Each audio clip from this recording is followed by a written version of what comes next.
Today we're making the best banana bread. It's full of chocolate chips and the nuttiest brown butter. It's my go-to recipe. So we're gonna start by browning the butter over on the stove. Grab a light colored skillet if you have one so you can see when the butter browns. Heat is on medium. Now I'm adding 2 tablespoons of milk powder. Just gonna whisk until the milk powder is all combined. That milk powder is just gonna add more of those brown bits to the butter. You can see it's really bubbling up and you can see it's starting to turn golden brown. And I like to kill the heat when it looks about like this. So you wanna remove this from the heat immediately so it stops cooking.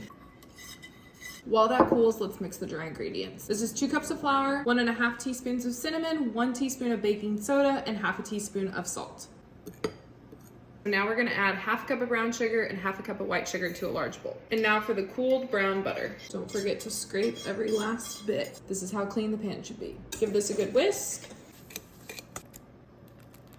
That was 1/2 cup of Greek yogurt and about 4 medium bananas. I love how you can just see all the brown bits throughout the batter. And lastly, 2 eggs. Almost forgot the vanilla.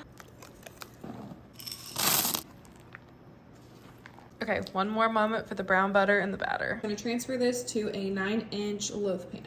And of course, we gotta finish this with a few more chocolate chips. And now off to the oven at 350. So you're gonna wanna let this cool for about an hour on a wire rack before removing it from the pan. This has been cooling for about an hour and you're just gonna lift it up using the parchment paper.